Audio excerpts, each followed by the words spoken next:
সময়টা ছিল ভীষণ খারাপ।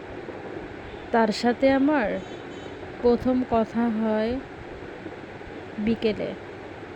তাকে আমি নিজে থেকে মেসেজ দেই। তো আমি তাকে হাই লিখি। সে আমাকে রিপ্লাই করে। তারপরে এভাবে আমাদের কথা হতে থাকে। তো আমরা ১ম ফ্রেন্ডস ছিলাম। পরে একজন একজনের সম্পর্কে জানলাম। কিন্তু মজার বিষয়টা হচ্ছে কি জানেন? তার সাথে আমার ২ থেকে ৩ মাস কথা হয়ে যায়, কিন্তু সে কখনোই আমাকে দেখে নাই। আমার প্রোফাইল ছিল লক করা, এজন্য সে আমাকে দেখে নাই যে আমি দেখতে কেমন। কিন্তু আমি কিন্তু ঠিকই তাকে দেখেছি।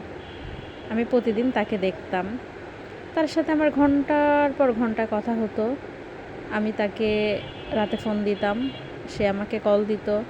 আমরা দুজন দুজনের সাথে কথা বলতাম, সারাক্ষণ কথা বলতাম, সারারাত কথা বলতাম।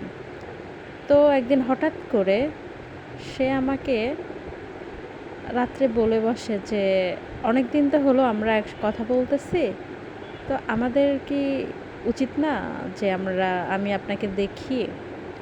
তো আপনি যদি কিছু মনে না করেন তাহলে কি আমাকে একটা ছবি দেওয়া যাবে?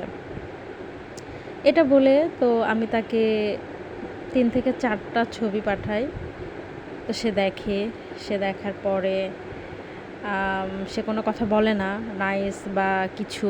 অন্য ছেলেদের মতো আছে যে, না আপনি তো দেখতে অনেক সুন্দর, আপনি কিউট, আপনি এই, আপনি সেই।